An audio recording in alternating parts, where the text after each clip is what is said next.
నమస్కారం. ఘంటారావానికి స్వాగతం. ముందుగా ప్రధానాంశాలు. రాష్ట్రంలో 70,000 కోట్ల పెట్టుబడులకు బీపీసీఎల్ సంసిద్ధత. రిఫైనరీ ఏర్పాటుపై 90 రోజుల్లో ప్రణాళిక కోరామన్న సీఎం. రాష్ట్ర ఆర్థిక పరిస్థితిపై సీఎం చంద్రబాబు సమీక్ష. 14 లక్షల కోట్ల అప్పులున్నట్లు అధికారుల నివేదన.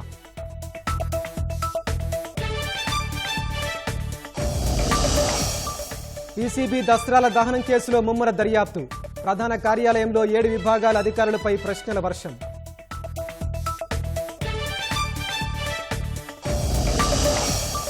విజయవాడ కిడ్నీ రాకెట్ కేసులో 5గురిపై కేసులు. డాక్టర్ శరత్ బాబుతో పాటు కిడ్నీ స్వీకర్తపైన నమోదు.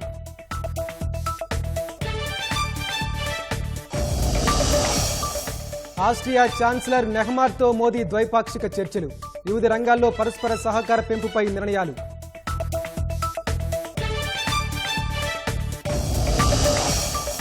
విడాకుల తర్వాత భరణానికి భార్య అర్హురాలన్న సుప్రీంకోర్టు. ముస్లిం మహిళలకు సంబంధించిన కేసులో కీలక తీర్పు.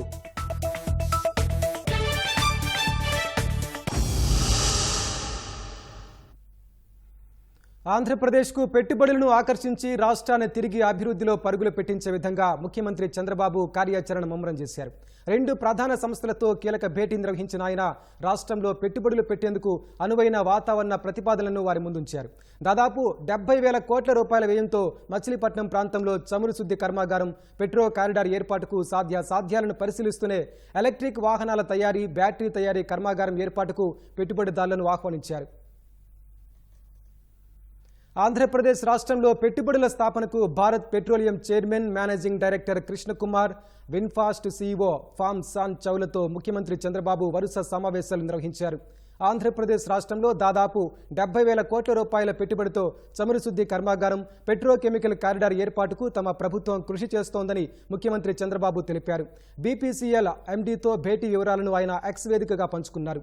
దేశానికి తూర్పు తీరంగా ఉన్న ఆంధ్రప్రదేశ్ రాష్ట్రంలో గణనీయమైన పెట్రోకెమికల్ సామర్థ్యం కలిగి ఉందని పేర్కొన్నారు. ఈ ప్రాజెక్టు కోసం దాదాపు 5,000 ఎకరాల భూమి అవసరమవుతున్నందున 90 రోజుల్లో సాధ్యాలపై వివరణాత్మక ప్రణాళికతో కూడిన సమగ్ర నివేదిక కోరినట్లు వెల్లడించారు. ఇబ్బంది లేని పద్ధతిలో సౌకర్యాలు కల్పించడానికి ఆంధ్రప్రదేశ్ ప్రభుత్వం ఎదురు చూస్తోందని ఆయన స్పష్టం చేశారు. ఆంధ్రప్రదేశ్ రాష్ట్రంలో ఎలక్ట్రిక్ వాహనాలు, బ్యాటరీల తయారీ కర్మాగారాన్ని ఏర్పాటు చేయవలసిందిగా విన్ఫాస్ట్ సీఈఓను ఆహ్వానించినట్లు ముఖ్యమంత్రి చంద్రబాబు తెలిపారు. వియత్నాంకు చెందిన ప్రముఖ ఆటోమొబైల్ సంస్థ విన్ఫాస్ట్ సీఈఓ ఫామ్ సాన్ చౌతో సానుకూల చర్చలు జరిగాయన్నారు.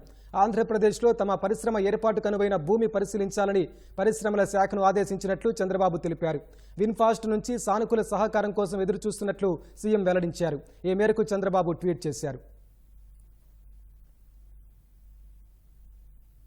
వైకాపా హయాంలో ఆర్థిక విధ్వంసంపై శ్వేతపత్రం విడుదలకు సిద్ధమవుతున్న ముఖ్యమంత్రి చంద్రబాబు రాష్ట్రంలో అప్పులు, ఆర్థిక స్థితిగతులపై అధికారులతో సమీక్ష నిర్వహించారు. రాష్ట్రానికున్న అప్పుల లెక్కలపై ఆరా తీశారు. ఈ నెల 18న రాష్ట్ర ఆర్థిక పరిస్థితి, అప్పులపై సమగ్ర నివేదిక ప్రజల ముందు ఉంచనున్నారు. మరోవైపు vote on account budget ordinance జారీపైన నిర్ణయం తీసుకున్నట్లు తెలుస్తోంది. వైకాపా ప్రభుత్వం చేసిన ఇబ్బడి ముబ్బడి రుణాలతో రాష్ట్రం అప్పుల్లో కూరుకుపోయింది. రాష్ట్రానికున్న అప్పులు, ఆర్థిక అంశాలపై ఈ నెల 18న ప్రభుత్వం శ్వేతపత్రం విడుదల చేయనుంది. సచివాలయంలో అధికారులతో సమీక్ష నిర్వహించిన సీఎం చంద్రబాబు ఆర్థిక అంశాలు, రాష్ట్రానికున్న అప్పుల లెక్కలపై ఆరా తీశారు. రాష్ట్రానికి ఏ మేరకు అప్పులున్నాయో అడిగి తెలుసుకున్నారు. 2019-24 మధ్య కాలంలో ప్రభుత్వం చేసిన రుణాలు, ఆఫ్ బడ్జెట్ బారోయింగ్స్ తో పాటు కార్పొరేషన్ల పేరిట తీసుకున్న రుణాలపై సీఎం ఆరా తీశారు. ఇప్పటి వరకు అన్ని రకాల అప్పులు కలిపి మొత్తంగా 14.49 లక్షల కోట్ల మేర ఉన్నట్టు ఆర్థిక శాఖ అధికారులు ప్రాథమికంగా అంచనా వేసినట్టు తెలుస్తోంది. మరోవైపు పెండింగ్ బిల్లులు ఏ మేరకున్నాయనే అంశంపైన చంద్రబాబు అడిగి తెలుసుకున్నారు. వివిధ శాఖల నుంచి ఇంకా వివరాలు అందాల్సి ఉందని ఆర్థిక శాఖ ఉన్నతాధికారులు సీఎంకు వివరించారు. రాష్ట్రానికి వస్తున్న రెవెన్యూ, కేంద్రం నుంచి రావాల్సిన గ్రాంట్లు, రాష్ట్ర ప్రభుత్వ మ్యాచింగ్ నిధుల కేటాయింపులపైన ముఖ్యమంత్రి చంద్రబాబు సమీక్ష నిర్వహించారు. ఇటీవల ఢిల్లీ పర్యటన సందర్భంగా కేంద్ర పెద్దలను కలిసి రాష్ట్రానికి సాయం చేయాల్సిందిగా కోరిన సీఎం నిరంతరం కేంద్ర మంత్రిత్వ శాఖలతో సంప్రదింపులు జరపాలని ఆదేశించారు. గత ప్రభుత్వం నిర్వాకం వల్ల రాష్ట్రం ఏ విధంగా దెబ్బతిందో ప్రజలకు సవివరంగా తెలియజేసేలా శ్వేతపత్రం రూపొందించాలని ఆర్థిక శాఖ అధికారులకు సీఎం చంద్రబాబు సూచనలు చేశారు. మరోవైపు ఓట్ ఆన్ అకౌంట్ బడ్జెట్ కొనసాగించేలా ప్రభుత్వం ఆర్డినెన్స్ తీసుకురానున్నట్లు సమాచారం. ఈ మేరకు అధికారులతో సీఎం చంద్రబాబు చర్చించినట్లు తెలిసింది. దీనిపై కేబినెట్ సమావేశంలోనూ ప్రభుత్వం తీర్మానం చేయనుంది. పీసీబీ దసరాల దహనం కేసులో పోలీసుల దర్యాప్తు వేగవంతమైంది. విజయవాడ పీసీబీ ప్రధాన కార్యాలయం వేదికగా 7 విభాగాల అధికారులను పోలీసులు ప్రశ్నించారు. పీసీబీ కార్యాలయం నుంచి దసరాలు బయటికి ఎలా వెళ్లాయనే అంశంపై విచారణ చేశారు. దసరాలు హార్డ్ డిస్క్లో బయటికెళ్లటంలో అధికారుల పాత్రను ఆరా తీశారు. దసరాలు బయటికెళ్లిన రోజే సీసీ కెమెరాలు పనిచేయకపోవడం పలు అనుమానాలకు తావిస్తోంది. ఎవరి ఆదేశాలతో ఈ దసరాలు బయటకొచ్చాయన్న దానిపై పోలీసులు ఆరా తీస్తున్నారు. కేవలం తగలబెట్టిన దసరాలే బయటికెళ్లాయా లేక ఇంకా ఏమైనా విలువైన ఫైళ్లు తీసుకెళ్లారా అన్న దానిపై దర్యాప్తు చేస్తున్నారు. తగలబెట్టిన దసరాల్లోని అంశాలు, వాటి ప్రాధాన్యంపైన పోలీసులు ప్రశ్నించారు. ఈ మేరకు పీసీబీ సిబ్బంది వాంగ్మూలాలను రికార్డు చేశారు. ఇడుపులపాయ ట్రిపుల్ ఐటీలో గంజాయి కలకలంపై మంత్రి లోకేష్ ఆగ్రహం వ్యక్తం చేశారు. ఈ ఘటనపై సమగ్ర విచారణ జరపాలని అధికారులను ఆదేశించారు. ట్రిపుల్ ఐటీలో అక్రమాలకు అడ్డుకట్ట వేయాలంటూ విద్యార్థుల తల్లిదండ్రులు లోకేష్ను కలిశారు. క్యాంపస్ మొత్తం గంజాయికి అడ్డాగా మారిందని ఫిర్యాదు చేశారు. సమస్యను పరిష్కరించి విద్యార్థుల భవిష్యత్తు కాపాడతానని లోకేష్ హామీ ఇచ్చారు. గంజాయిని ప్రోత్సహించే స్థానిక రాజకీయ నాయకులపైన కఠిన చర్యలకు ఆదేశించారు. విద్యాలయాల్లో వాటి ఆనవాళ్లు లేకుండా నిర్మూలిస్తామని తల్లిదండ్రులకు హామీ ఇచ్చారు. జిల్లాలో టాపర్ నా కూతురు 10కి 10 వచ్చినాయి. నేను బాగా ఉంది కాలేజ్ అని ఇడుపులపాయలో జాయిన్ చేయించిన, ట్రిపుల్ ఐటీలో జాయిన్ చేయించిన. ఫస్ట్ ఇయర్ బాగానే ఉంది, సెకండ్ ఇయర్ నుంచి అద్మానం పట్టించినారు. 10కి 10 వచ్చినా కూడా ఇప్పుడు ఫెయిల్ అయిపోతుంటారు. మన రీసెంట్గా ఈ మధ్య 2 కుర్రాళ్ళు గంజాయి కూడా పట్టించినారు. కాలేజీ చాలా అద్మానం అయిపోయింది. దయచేసి మాకు న్యాయం చేయాలని కోరుకుంటాను. ఆ సెక్యూరిటీ కానీ, తర్వాత కేర్ టేకర్స్ కానీ, ప్రిన్సిపాల్ కానీ ఎవరు స్పందించరు. ఎవరికి వాళ్ళు ఉంటారు. పీడిఎఫ్ అని ఫోన్లలో పెడతారు. మీరు అదే చదువుకోండి అంటారు కానీ బోర్డు మీద ఒకటి రాసి క్లాస్కి ఒక్కరు టీచర్స్ రారు. ఇంక ఎలా పాస్ అవుతారు వాళ్ళు? ఒంగోలు నుంచి ఇడుపులపైకి పంపించేశారు ఆర్కే వ్యాలీకి. అక్కడ ఒక 4 రోజుల పాటు మా అబ్బాయి కాలేజీకి వెళ్ళక ఏం చెప్పట్లేదు. నెలకు ఒక్కసారి మ్యాథ్స్ టీచర్ వస్తారంట. వారం కాలేజీకి వెళ్ళి ఇంకా రాలని చెప్పేసి అవన్నీ వారం అక్కడ రూమ్లో ఉండిపోవడం. నాకు ఇన్ఫార్మ్ చేయాలి కదా మేడం అంటే 4500 మంది పిల్లల్ని మేము ఎలా చూసుకోగలము మేడం, మీకంటే ఒక్కళ్ళు 2 పిల్లలే అని చెప్పారు. 4500 మంది పిల్లల్ని ఆవిడ ఒక్కళ్ళే చూసుకున్నట్టు మాట్లాడితే పంపించేయించండి సార్. అక్కడ ఉద్యోగం చేయడం మానేయమని చెప్పండి. ఉద్యోగం ఎందుకు చేస్తున్నారు? మా పిల్లలు నాశనం చేయడానిక? 10th క్లాస్లో 594 మార్కులు తెచ్చుకున్న నా కొడుకే కాదు సార్, మిగతా అందరూ అంతే. అలాంటి వాళ్ళు ఈరోజు ఇంటర్మీడియట్ పాస్ మార్కు 37 మార్కులు తెచ్చుకోవడానికి 30 తిప్పలు పడి ఆత్మహత్యల వరకు వెళ్ళిపోతున్నారు సార్. విజయవాడలో కిడ్నీ మార్పిడి కేసులో పోలీసులు పురోగతి సాధించారు. కిడ్నీ రాకెట్ వ్యవహారానికి సంబంధించి 5గురిపై కేసు నమోదు చేశారు. ఈ ఘటనపై విచారణ జరపాలని హోంమంత్రి అనిత గతంలోనే ఆదేశించడంతో పోలీసులు ఈ కేసును సీరియస్గా తీసుకుని దర్యాప్తు చేస్తున్నారు. విజయవాడలో కిడ్నీ రాకెట్ వ్యవహారానికి సంబంధించి 5గురిపై కేసు నమోదైంది. 30 లక్షలు ఇస్తామని నమ్మించి తన కిడ్నీ తీసుకుని డబ్బులివ్వకుండా మోసగించారని గుంటూరుకు చెందిన బాధితుడు గార్లపాటి మధుబాబు సోమవారం ఎస్పీ కార్యాలయంలో ఫిర్యాదు చేశారు. దీనిపై స్పందించిన ఎస్పీ తుషార్ దూడి ప్రత్యేక దర్యాప్తునకు గుంటూరు పశ్చిమ డీఎస్పీ మహేష్ను ఆదేశించారు. బాధితుడు ఫిర్యాదులో పేర్కొన్న అంశాల ఆధారంగా అతన్ని మోసం చేసి కిడ్నీ మార్పిడి చేయడం, అందుకు నకిలీ పత్రాలు సృష్టించడం తదితర నేరపూరితమైన చర్యలపై పలు సెక్షన్ల కింద నగరంపాలెం పోలీస్ స్టేషన్లో కేసు నమోదైంది. మొత్తం 5గురికి ఈ కేసులో భాగస్వామ్యం ఉన్నట్లు గుర్తించారు. కిడ్నీ మార్పిడి శస్త్రచికిత్స చేసిన డాక్టర్ శరత్, స్వీకర్త వెంకటస్వామితో పాటు భాషా, వెంకట్, సుబ్రహ్మణ్యానికి వ్యవహారంతో సంబంధం ఉన్నట్లు పోలీసులు తేల్చారు. వీరిలో వెంకట్ కిడ్నీ రాకెట్ నడిపిస్తున్నట్లు పోలీసులు గుర్తించారు. కిడ్నీ మార్పిడి వ్యవహారంపై మధుబాబుతో సంప్రదింపులు జరిపిన వెంకటస్వామి సమీప బంధువు సుబ్రహ్మణ్యం పేరును కేసులో చేర్చారు.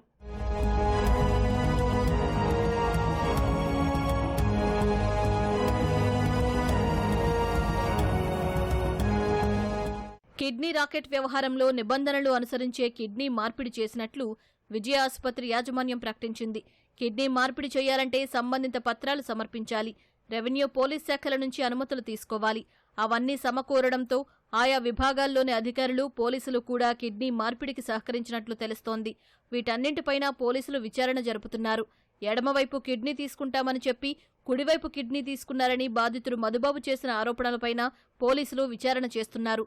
దీనిపై నిపుణుల్ని సంప్రదించి కిడ్నీ మార్పిడి వైద్య నియమావళి గురించి వాకబు చేశారు. కిడ్నీ ఇచ్చే దాతకు ఏ కిడ్నీ సమర్థంగా పనిచేస్తుందో దానిని ఉంచి రెండో దానిని మాత్రమే తొలగించి స్వీకర్తకు అమర్చాలని వైద్య నియమావళి చెబుతోంది. దాని ప్రకారమే కిడ్నీ మార్పిడి జరిగిందా లేక మధుబాబు చెబుతున్నట్లు వైద్యులేమైనా తేడా చేశారా అని విచారణ జరుపుతున్నారు. ఈ మేరకు మధుబాబుకి మంగళవారం రాత్రి గుంటూరు జీజీహెచ్లో వైద్య పరీక్షలు నిర్వహించారు. ప్రకాశం బ్యారేజ్ నుంచి తూర్పు పశ్చిమ డెల్టాకు నీళ్లు విడుదల చేశారు. మంత్రులు నిమ్మల రామానాయుడు, కొల్లు రవీంద్ర, పార్థసారథితో పాటు తెలుగుదేశం ఎమ్మెల్యేలు ఈ కార్యక్రమంలో పాల్గొన్నారు. పట్టిసీమ నీళ్లు డెల్టా సాగు, తాగునీటి అవసరాలు తీరుస్తున్నాయని నిమ్మల గుర్తు చేశారు. ఒకప్పుడు పట్టిసీమను ఒట్టిసీమ అంటూ ఎగతాళి చేసిన వైకాపా నాయకులు ఆ ప్రాజెక్టు ఎంత ఉపయోగకరమో తెలుసుకోవాలని సూచించారు. 5 ఏళ్లు సాగునీటి రంగాన్ని తీవ్ర నిర్లక్ష్యం చేశారని, కనీసం కాలువల నిర్వహణను కూడా పట్టించుకోలేదని మంత్రులు విమర్శించారు.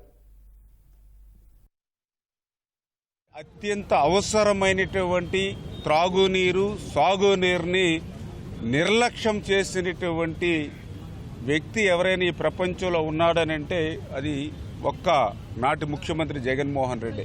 ఇప్పుడు ఏదైతే పట్టిసీమతో తోడినటువంటి నీళ్లు ఏదైతే ఈ ప్రకాశం బ్యారేజీకి వచ్చి కృష్ణా డెల్టాకి ఈరోజు అత్యంత అవసరమైనటువంటి దాహార్తిని తీర్చడానికి కృష్ణా తూర్పు డెల్టాకి వెళ్తూ ఉన్నాయా, కృష్ణా పశ్చిమ డెల్టాకి వెళ్తూ ఉన్నాయో కళ్ళుండి చూడమని చెప్పేసి ఆ యొక్క వైసీపీ పార్టీ నాయకులకి తెలియజేస్తూ ఉన్నా. గత తెలుగుదేశం ప్రభుత్వం హయాంలో మత్స్యశాఖలో అమలు చేసిన పథకాలను మళ్లీ ప్రవేశపెడుతున్నట్లు ఆ శాఖ మంత్రి అచ్చెన్నాయుడు తెలిపారు. విజయవాడలోని కమిషనర్ కార్యాలయంలో మత్స్యశాఖపై మంత్రి అచ్చెన్నాయుడు అధికారులతో సమీక్ష నిర్వహించారు. వేట నిషేధ సమయంలో మత్స్యకారులకు ఇచ్చే భృతి అంశంపై సమగ్ర దర్యాప్తునకు ఆదేశించినట్లు మంత్రి చెప్పారు. వేట నిషేధ సమయంలో ఎవరికైతే భృతి ఇచ్చారు అది కూడా ఒక ఫేక్గా తయారు చేశారు.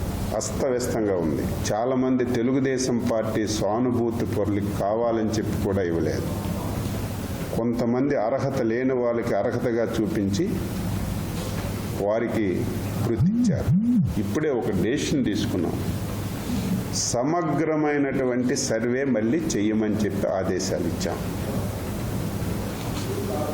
20 రోజుల్లో ఈ రాష్ట్రంలో సమగ్రమైనటువంటి సర్వేని మళ్ళీ నిర్వహించి ఎవరికైతే భృతి రాలేదో వాళ్ళందరికీ మళ్ళీ భృతి వచ్చినట్టుగా చేయడం, ఎవరైతే అనర్హత కలిగిన వాళ్ళు ఉన్నారో వాళ్ళందరినీ తొలగించి 4 రోజులు ఆలస్యమైన సమగ్రమైనటువంటి సర్వే చేసి తెలుగుదేశం పార్టీ మేనిఫెస్టోలో ఇచ్చిన విధంగా 20,000 రూపాయలు భృతి ఇవ్వడానికి నిర్ణయం తీసుకున్నామని చెప్పి ఈ సందర్భంగా తెలియజేస్తున్నాను. ఏపీలో వైకాపా కేతిరెడ్డి ఎందుకు ఓడిపోయారో తెలియటం లేదంటూ కేటీఆర్ చేసిన వ్యాఖ్యలపై మంత్రి సత్యకుమార్ ధీటుగా సమాధానమిచ్చారు. తెలంగాణలో బీఆర్ఎస్, ఆంధ్రప్రదేశ్లో వైకాపా చేసిన ప్రజా వ్యతిరేక పాలనకు ప్రజలు తగిన గుణపాఠం చెప్పి ఇంటికి సాగనింపారన్నారు. మీకు మీరే మంచివారంటూ సర్టిఫికెట్లు ఇచ్చుకుంటే సరిపోతుందా కేటీఆర్ అంటూ ప్రశ్నించారు. రాష్ట్రంలో డయేరియా అదుపులో ఉందని, అధికార యంత్రాంగం తగిన చర్యలు తీసుకుంటోందని మంత్రి తెలిపారు. ప్రజలను దోచుకోవడమే లక్ష్యంగా తెలంగాణలో బీఆర్ఎస్ పార్టీ, ఆంధ్రప్రదేశ్లో జగన్మోహన్ రెడ్డి పార్టీ, దాంట్లో ఇంకో చిన్న ప్లేయరు కేతిరెడ్డి, వీళ్ళందరూ కలిసి ఇప్పుడు దొంగలంతా ఒక చోట చేరి పాపం ఒకరినొకరు ఓదార్చి సర్టిఫికెట్లు ఇచ్చుకుంటున్నారు. సర్టిఫికెట్లు ఆయన మంచోడు, ఈయన తిరిగాడు, ఆయన తిరిగాడు, ప్రజలు నవ్వుతున్నారు మిమ్మల్ని చూసి. మూకుమ్మడిగా కలిసి కట్టిగా ప్రజలు మిమ్మల్ని ఓడించారు, గుణపాఠం నేర్పారు. ఒకరికొకరు సర్టిఫికెట్లు ఇచ్చుకుంటా, ఒకరినొకరు ఓదార్పు యాత్ర చేస్తా 5 సంవత్సరాలు మీరు దూరంగా ఉంటే ప్రజా జీవన స్రవంతికి ప్రజలందరూ కూడా సంతోషంగా ఉన్నారు. ఆంధ్రప్రదేశ్లో ఒక ప్రజాప్రభుత్వం ఏర్పడింది. ప్రజల సంక్షేమం కోసం, రాష్ట్ర అభివృద్ధి కోసం పరితపించే ప్రభుత్వం ఏర్పడింది. తలసరి అప్పును కాకుండా తలసరి ఆదాయాన్ని పెంచే ప్రజాప్రభుత్వం వచ్చింది. కేంద్రంలో, రాష్ట్రంలో ఎన్డీఏ ప్రభుత్వాలు. ఆంధ్రప్రదేశ్కి మంచి రోజులు వచ్చాయి. అధికారంలోకి వచ్చే నాటికి, నేను మంత్రి అయ్యే నాటికి వర్షాకాలం మొదలైపోయింది. అనేక చోట్ల నుంచి ఫిర్యాదులు వస్తున్నాయి. అతిసారి ఇక్కడ ప్రభుత్వం వాటర్ కంటామినేషన్ ఏంటయ్యా కారణం అంటే ఆర్డబ్ల్యూఎస్ పైప్ లైన్లు కానీ, మున్సిపాలిటీలో పైప్ లైన్లు కానీ, ఓవర్ హెడ్ ట్యాంకులను కొన్ని సంవత్సరాలుగా కడకపోవడం కానీ, క్లోరినేషన్ చేయకపోవడం కానీ, బ్లీచింగ్ పౌడర్ అందుబాటులో లేకపోవడం ఇట్లాంటివి వచ్చాయి. అయితే ప్రతి చోట క్లోరినేషన్ చేయాలని, బ్లీచింగ్ పౌడర్ అందుబాటులో ఉండాలని, ప్రతి చోట ఆసుపత్రిలో కావాల్సిన మందులు ఉండాలని, పరీక్షలు నిర్వహించాలని చెప్పడం జరిగింది. దీనిపైన లైన్ డిపార్ట్మెంట్తో అంటే ఆర్డబ్ల్యూఎస్ మినిస్టర్ గారైన ఉప ముఖ్యమంత్రి పవన్ కళ్యాణ్ గారితోనూ, అదేవిధంగా మున్సిపాలిటీ మినిస్టర్ అయిన నారాయణ గారితో కూడా అధికారులతో కలిసి సమీక్ష నిర్వహించడం జరిగింది. అదేవిధంగా రాష్ట్ర ముఖ్యమంత్రి వాళ్ళు కూడా ఒక సమీక్ష తీసుకోవడం జరిగింది. అధికారులందరినీ అప్రమత్తంగా ఉండాలని తెలియజేస్తూనే ప్రజల్లో కూడా వ్యక్తిగత పరిశుభ్రత పాటించాల్సి ఉంది. శాప్లో పనిచేస్తున్న ఒప్పంద కోచ్లకు తక్షణం వేతనాలు చెల్లించాలని క్రీడల శాఖ మంత్రి రాంప్రసాద్ రెడ్డి అధికారులను ఆదేశించారు. పెండింగ్ వేతనాలు కోరుతూ విజయవాడలో ఇందిరాగాంధీ మున్సిపల్ స్టేడియంలోని శాప్ కార్యాలయం ముందు ఒప్పంద కోచ్లు ఆందోళనకు దిగారు. 4 నెలలుగా వేతనాలు నిలిపివేశారని ఆవేదన వ్యక్తం చేయడంతో తక్షణం స్పందించిన మంత్రి వెంటనే వేతనాలు చెల్లించాలని ఆదేశించినట్లు అధికారులు వెల్లడించారు. అనుమతి లేకుండా ప్రెస్ కాన్ఫరెన్స్లు కానీ పబ్లిక్గా ధర్నాలు కానీ చేయకూడదు. అది చాలా తప్పు. అది మీ చిన్న జీవితానికే పడుతుంది. మీకు అర్థం కాదు. అనుభవం మీద చెప్తున్నాను. ఇప్పుడు కూడా ఫోన్ చేశారు. ఇప్పుడే జీతాలు ఫైర్ జీవో ఒక్కరోజు లేట్ అయినా లేదు, నేను జీవో ఇచ్చేస్తాను, 4 జీతాలు ఇచ్చేస్తానని చెప్పమని చెప్పారు మినిస్టర్ గారు స్వతహా. నాకు ఒక్కరోజు కూడా వద్దు, నా దగ్గర ఆ ఒక్కరోజు కూడా పంపించేస్తున్నాను అంటే ఆయన యొక్క ఉదారత అవ్వచ్చు, ఏదైనా కావచ్చు. నాకు రేపొద్దున కూడా వద్దు, ఇవాళే ఇచ్చేయండి వాళ్ళకి జీతాలు, ఇవాళే పెట్టించండి అని నాకు వెంటనే మెసేజ్ పెట్టారు మా మినిస్టర్ గారు. మాచర్ల మాజీ ఎమ్మెల్యే పిన్నెల్లి రామకృష్ణారెడ్డి బెయిల్ పిటిషన్పై విచారణను గుంటూరు 4 అదనపు జిల్లా సెషన్స్ కోర్టు ఈ నెల 18కి వాయిదా వేసింది. ఎన్నికల హింసతో నమోదైన పలు కేసులు అరెస్టైన మాజీ ఎమ్మెల్యే పిన్నెల్లి రామకృష్ణారెడ్డి ప్రస్తుతం నెల్లూరు జైల్లో రిమాండ్ ఖైదీగా ఉన్నారు. పిన్నెల్లి తరపున ఆయన న్యాయవాదులు కోర్టులో వాదనలు వినిపించారు. నంద్యాల జిల్లా పగిడ్యాల మండలంలో కనిపించకుండా పోయిన బాలిక కోసం పోలీసులు గాలింపు చర్యలు ముమ్మరం చేశారు. 3 రోజుల క్రితం 8 ఏళ్ల చిన్నారి కనిపించకుండా పోయింది. తల్లిదండ్రులు నందికొట్కూరు పోలీస్ స్టేషన్లో ఫిర్యాదు చేయగా బాలిక కోసం గాలింపు చర్యలు ప్రారంభించారు. 3 మైనర్లను అదుపులోకి తీసుకుని విచారించగా హత్య చేసి ఓ పంప్ హౌస్లో పడేసినట్లు తెలిసింది. బాలికపై బాలురు అత్యాచారం చేసి ఉంటారని పోలీసులు భావిస్తున్నారు. పంప్ హౌస్ వద్ద గాలింపు చర్యలు చేపట్టారు. నందికొట్కూరు ఎమ్మెల్యే జయసూర్య ఘటనా స్థలానికి చేరుకుని బాలిక కుటుంబ సభ్యులను ఓదార్చారు.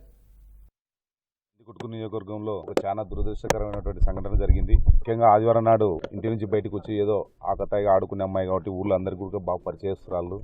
ఎక్కడికి వెళ్ళినా కానీ మా ఇంటికి వచ్చిపోయింది, ఆర్ఎంపీ డాక్టర్ దగ్గరికి వచ్చిపోయింది, ఆ రోజు అది అని చెప్పేసి అంటున్నారు. తల్లిదండ్రులు ఏదో ఆడుకుంటూ ఉంటుంది అనుకుంటే అమ్మాయి సాయంకాలంకి కనపడకుండా దృశ్యం అయిపోయింది.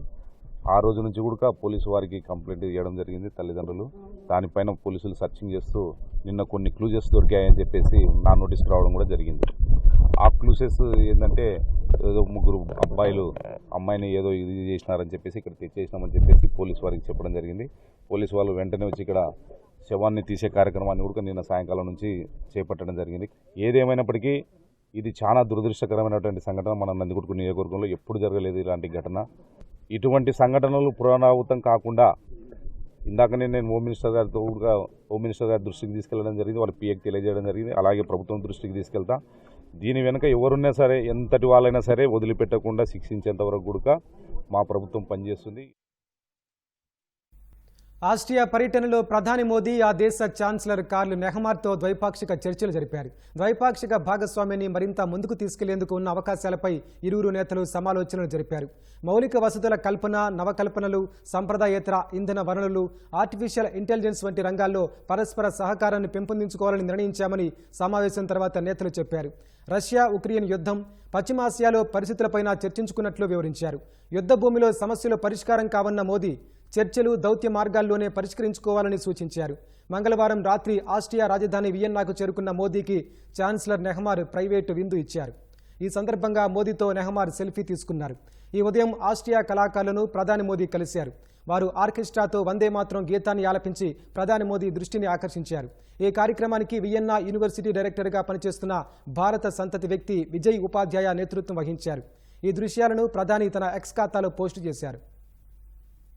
मैंने पहले भी कहा है कि यह युद्ध का समय नहीं है.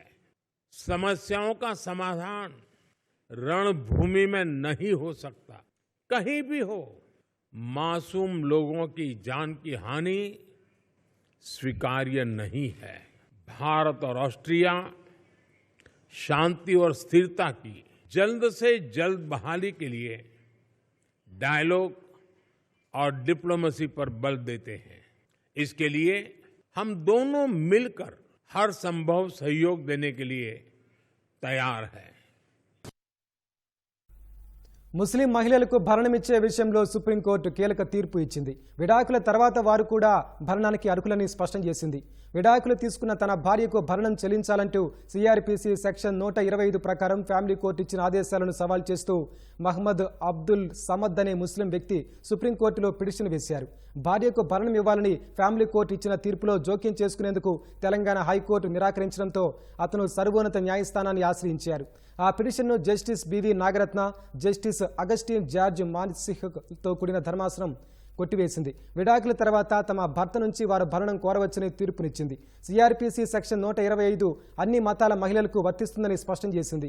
భరణం అనేది చారిటీ కాదని, వివాహితకు అది ఒక హక్కు అని సుప్రీంకోర్టు తేల్చి చెప్పింది. మతంతో సంబంధం లేకుండా పెళ్లైన అందరూ మహిళలకు ఇది వర్తిస్తుందని పేర్కొంది. ఉత్తరప్రదేశ్లో జరిగిన ఘోర రోడ్డు ప్రమాదంలో 18 మంది ప్రాణాలు కోల్పోయారు. ఉన్నావ్ వద్ద పాల ట్యాంకర్ను డబుల్ డెక్కర్ బస్సు ఢీకొట్టగా జరిగిన ఈ దుర్ఘటనలో మరో 19 మంది తీవ్రంగా గాయపడ్డారు. ఉదయం 5 గంటల 15 నిమిషాల సమయంలో లక్నో ఆగ్రా ఎక్స్ప్రెస్ వేపై ఈ ప్రమాదం జరిగింది. హుటాహుటిన ఘటనాస్థలికి చేరుకున్న పోలీసులు, సహాయక బృందాలు గాయపడిన పలువురిని బంగార్మావ్ సిహెచ్సికి తరలించాయి. డబుల్ డెక్కర్ బస్సు బీహార్ నుంచి ఢిల్లీ వెళ్తుండగా ప్రమాదం జరిగిందని అధికారులు వెల్లడించారు. బస్సు అతివేగంగా వచ్చి పాల ట్యాంకర్ను ఢీకొట్టినట్లు ప్రాథమికంగా నిర్ధారించినట్టు ఉన్నావ్ కలెక్టర్ గౌరంగ్ రాఠీ తెలిపారు. ప్రమాదంపై అధికారుల వద్ద ఆరా తీసిన సీఎం యోగి ఆదిత్యనాథ్ క్షతగాత్రులకు మెరుగైన వైద్యం అందించాలని ఆదేశించారు. ఉన్నావ్ ప్రమాదం పట్ల తీవ్ర విచారం వ్యక్తం చేసిన ప్రధాని మోదీ మృతుల కుటుంబాలకు 2 లక్షల రూపాయల చొప్పున ఎక్స్గ్రేషియో ప్రకటించారు. ముంబై వర్లీలో మద్యం మత్తులో BMW కారు నడిపి ఓ వివాహిత మృతికి కారణమైన మిహిర్ షాను 7 రోజుల పోలీస్ కస్టడీకి న్యాయస్థానం అప్పగించింది. మంగళవారం అరెస్టు చేసిన మిహిర్ షాను పోలీసులు కోర్టులో ప్రవేశపెట్టారు. కేసులో అనేక సమాధానం లేని ప్రశ్నలు ఉన్నాయని, నిందితుని విచారించేందుకు వీలైనంత సమయాన్ని ఇవ్వాలని పోలీసులు న్యాయస్థానాన్ని విజ్ఞప్తి చేశారు. ఈ మేరకు ఈ నెల 16 వరకు పోలీస్ కస్టడీ విధిస్తూ న్యాయస్థానం నిర్ణయం తీసుకుంది. మరోవైపు ఈ కేసులో అరెస్ట్ అయి బెయిల్పై విడుదలైన మిహిర్ తండ్రి శివసేన నేత రాజేష్ షాపై ఆ పార్టీ చర్యలు తీసుకుంది. పార్టీలో అన్ని పదవుల నుంచి రాజేష్ షాను శివసేన తప్పించింది. అటు ఈ ఘటనకు కారణమైన 24 ఏళ్ల మిహిర్ షాకు మద్యం సేవించడానికి కనీస వయసు లేకున్నా అతనికి మద్యాన్ని అమ్మినందుకు ఆ బార్ను అధికారులు సీజ్ చేశారు.